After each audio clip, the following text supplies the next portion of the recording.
But back in the 1930s, before the ban, every major pharmaceutical company was selling it as a medicinal product. This is the way that Park Davis sold marijuana in the 1930s, but it is botanical drugs pressed, cannabis sativa, made by Park Davis with a nice picture of their manufacturing plant. They also made a variety of tinctures and other substances that were sold commonly in every little apothecary and drugstore in America. So it is not a new drug. That's the emphatic part of this. This is a drug with medical history that goes back far beyond the founding of our nation.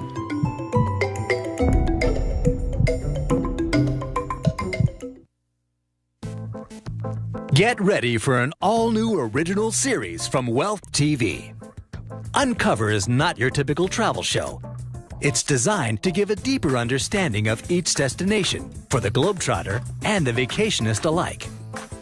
Travel with host Paulina Gallardo to the world's most intriguing cities for a closer look at what it means to be local.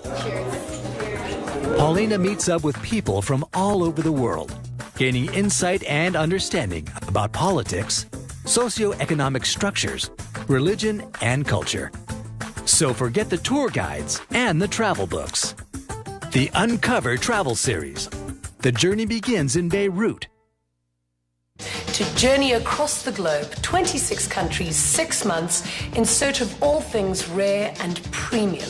Awesome. Jeannie and Yanez set off around the world on Top Travel.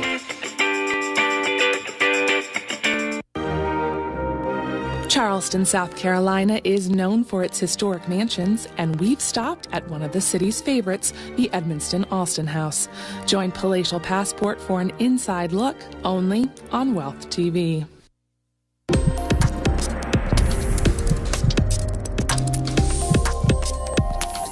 With the continued cannabis and endocannabinoid research being conducted around the world, it's a wonder how the United States government still continues to support the idea of no accepted medical uses. If the reason for continuing this label is due to the lack of research, well then the government needs to allow for more studies that aren't just focused on how harmful the drug is. One such doctor in California, who's researching whether or not cannabis is potentially helpful, is Dr. Donald Abrams. So my first research in the use of cannabis was done in 1997 when we looked to see if it was safe for patients with HIV who were taking the potent anti-AIDS medicines to use cannabis in association with their protease inhibitors. And we found that cannabis was safe, that it didn't change the level of the virus, and in fact, if anything, it improved their immune system. It's also with the founding of the Center for Medicinal Cannabis Research that Dr. Donald Abrams was able to study potential ways that cannabis may be helpful in the medical field. This Center for Medicinal Cannabis Research was able to fund clinical trials that looked at the potential medical benefit of using cannabis as medicine, because the only legal source of cannabis in the country is the National Institute on Drug Abuse, and they have a congressional mandate to only study substances of abuse as substances of abuse. Contrary to the National Institute on Drug Abuse, some basic studies from the Center for Medicinal Cannabis Research are suggesting positive outcomes with regards to using cannabis.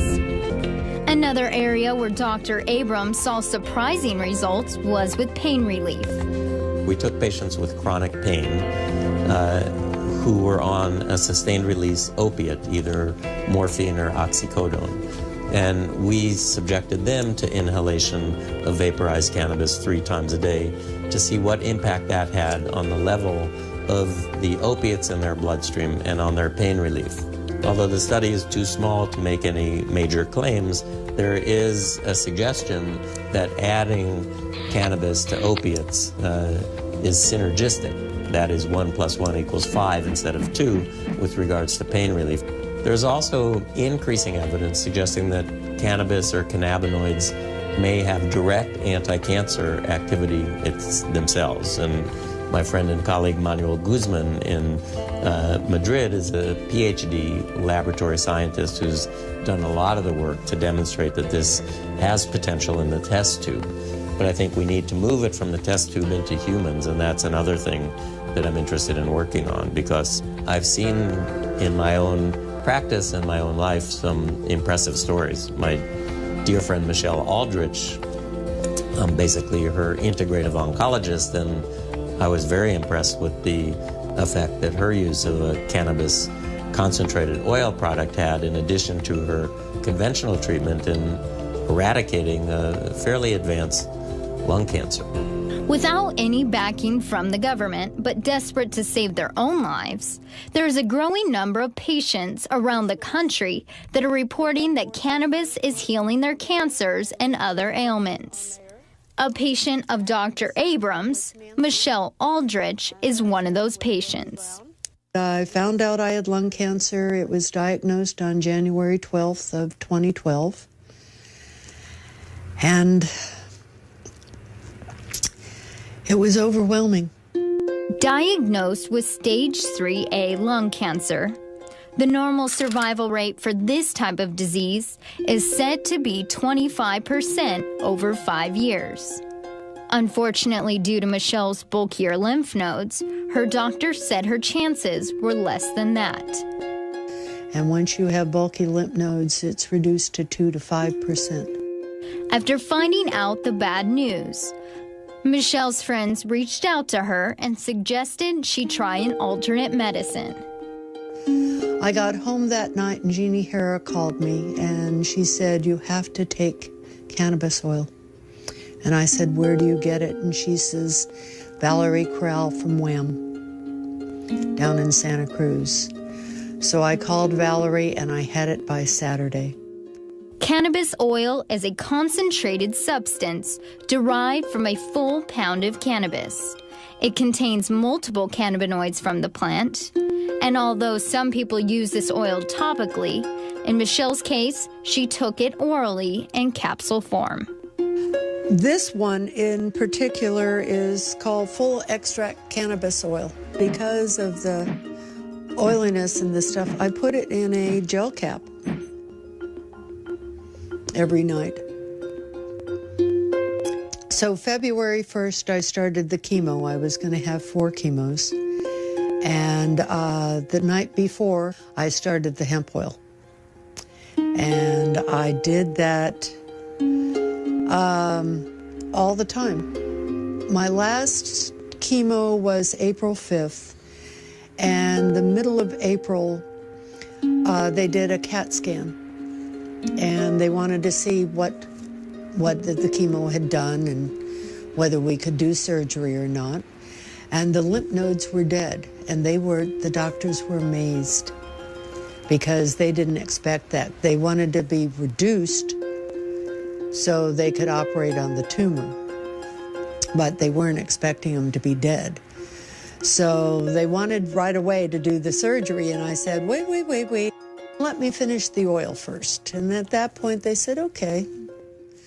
With her doctors still deciding to go ahead and have the surgery, they were surprised at what they found once inside. Michelle's tumor was dead. When he took out the tumor, it was necrotic core. So it was all dead. And he only took out like this much of my lung.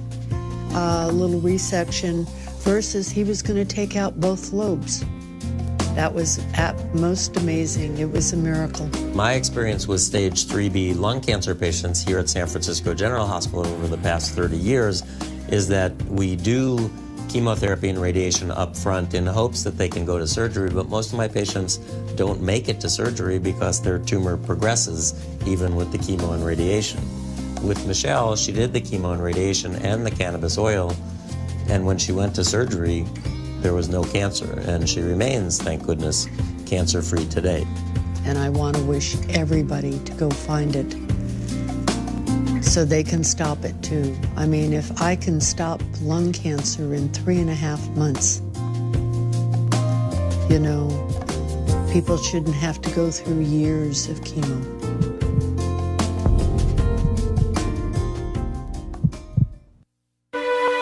In difficult times, even more than in easy ones, the voice of conservatism must make itself heard in the media.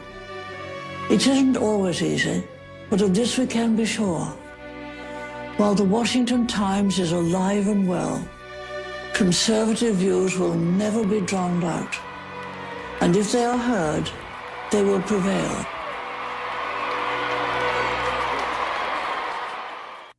Can I try it on? What do you think? Join Cecile as she travels to exotic places. I think it's just one of the most incredible structures right here in Delhi. Where it's ridiculously high-end fashion. Are you gonna make me look like a Bollywood star? Yeah, definitely. Why not? And visits the most exclusive nightclubs as she unlocks India's secrets. Ta-da! In Delhi. Let's go check it out. Today on Wealth TV.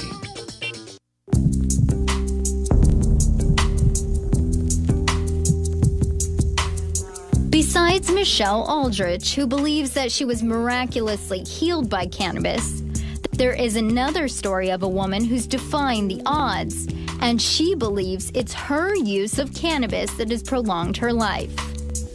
This is Kathy Jordan, who has miraculously been living with ALS for more than 25 years. I was diagnosed in the first week of January 86. And by 89, I could barely walk across my house.